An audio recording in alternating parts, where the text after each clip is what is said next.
Ay, ang sarap naman ng buhay ng mga boss namin ito. Ang sarap ng higa mo dyan sa kama, Chachi. Ano na, wala ka ng planong bumangon, ma-high blood ka na yan. Tulog ka na lang ng tulog. Diyos mio, kung ikaw baga ay nagbabanat ng buto para sa iyong mga anak. Pero anong ginagawa mo? Panlagi ka na lamang dyan nakahilata. Talagang bossing na bossing ka. Ano na,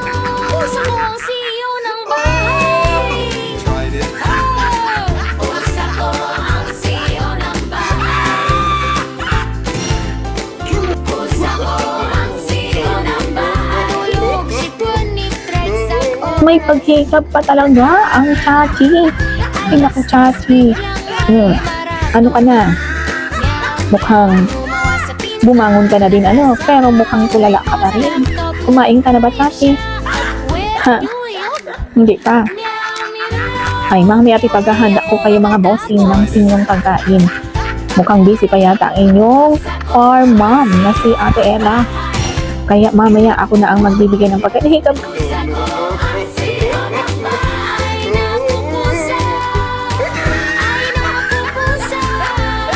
Parang hikap, mukhang inaantok ka pa rin, Chachi. No? Oh, ano na? Nagpapatira pa ka na sa paanan ng farm mom mo? Mukhang ayaw mong pakawalan ang paa. Ano ang gusto mong sabihin? Okay. Magpapakamot ka lang pala ng iyong tiyan. Talaga naman, sobra kang senyorita. Bossing na bossing ka ng bahay.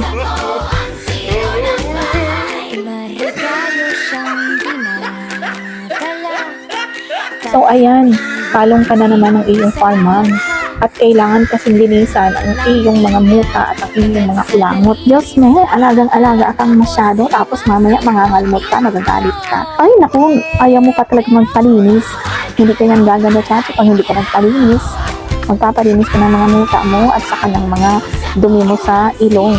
Tango ka na nga, tapos hindi ka pa mapalinis, ay di ang pangit mo na. Kaya lang ay tanong, mas mabuti pa ang mga pusa pagpango, mahal at cute tingnan. Pero kapag tao, pagpango, cute tingnan, walang papansin. Ay nako, nasaan ang hustisya sa mga pangong tao. Ayan at ang dumingan ng paligid ng iyong mga bibig, Chachi. Ano ba ang ginagawa mo? At lagi na lang marumi ang paligid ng iyong bibig. Siguro kailangan bumili ng ointment para dito sa iyong sa iyong bibig para mawala itong madalas na pagdumi ng iyong bibig. Buti na lang, pinagtsatsagaan kang linisan kahit masungit ka. Pero in fairness, mabait ka ngayon. Ano, Chachi? Nagpapalinis ka sa iyong farm mo.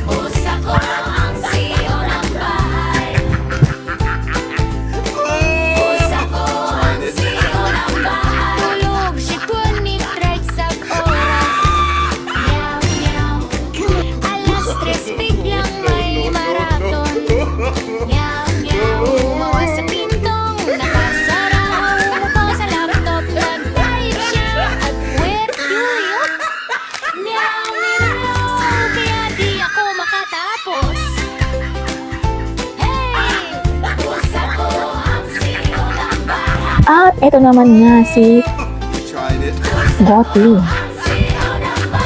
Ang mukha ka pang nagulat dyan, Gotti, ha? Talagang ginawa mo talagang tambayan yung table mo yan. Ano? Nakakatuwa lang naman sa Gotti kahit galitan ka.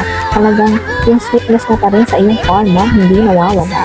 Kaya ka naman kasi nagagalitan, hindi ka kasi nasasabihan. Pag pinagsabihan ka ng farm mo, dapat ikaw ay nakikinig. Mukhang may gusto kang hingin. Ano? Gotti. Pero in fairness, ang ganda ng bigote mo, Gotti. Tingnan mo naman ang iyong mga mata. Manang-mana kay Papa Maximus mo. Hindi mo man lang nakuha ang mukha ng iyong Mama Winter. Mukha kang nag-iisip. Ano kaya iniisip mo, Gotti? Iniisip mo ba kung saan ka na naman dudumi, iihis? Iniisip mo ba kung iihian mo naman ang higaan ng iyong farm mom? Ay, wag mong gagawin yan at sigurado na naman, makakagalitan ka na naman. Dapat matuto ka kung saan ka dapat dumumit na hindi ka nakakagalitan. Ano, Gotti? Pero in fairness, ito si Gotti pag may mga bisita, siya ang pusang nag-i-entertain. Siya po ang lumabas para i-entertain ang bisita. Mapakalong siya at magpapapansin. Ano po, Ting? Puso ko ang CEO ng bahay. Meow, meow. Ako'y staff lang na walang sweldo. Meow, meow. Pag gutom siya, titigan ka niya. Tumbabaso gamit ang paa. Kala ko, ayan na. Meow, meow. Puso ko ang CEO ng bahay. At eto naman, tingnan nyo naman itong si Kali. Ang sarap ng pagkakahilata dyan sa tiles. Habang ang kuting ay nilalaro-laro ang kanyang buntot. At nagagalit na po siya dyan kasi ang kuting pinakikialaman ang kanyang buntot.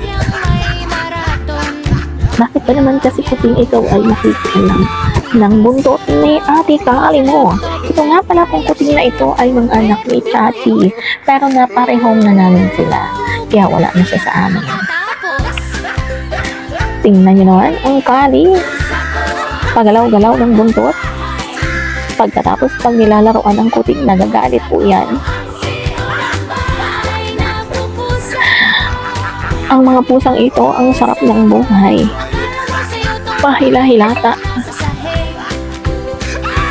Samantalang ang tao, ang kanilang farm, kailangang magsikap maghanap buhay para sa kanila kasi pag hindi, wala silang kakainin kinabukasan. Kaya dapat sana matuto rin kayo maghanap buhay. Tulungan ninyo ang inyong farm. Kaya lang ang problema, pag pinapost kayo sa Facebook, walang nag-share, walang nag-comment, walang nag-heart react.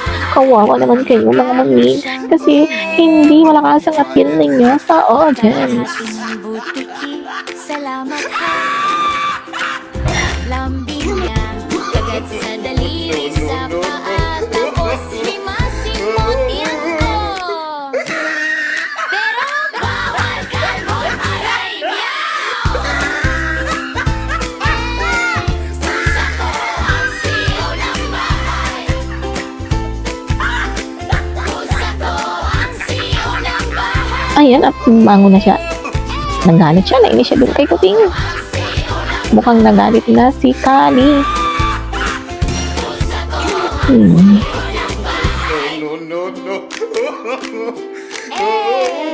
Ay, naku, isa pa naman itong si Yasi. Kontentong-kontento sa upuan. Nakakahiya namang paalisin sa upuan. At yan po ang aming mga boss ng aming tahanan. Yan ang mga boss ng pamilya namin. Hanggang sa muli po sa susunod na update para sa aming mga awagang tuga. Maraming salamat sa panonood. Hanggang sa muli. Bye po.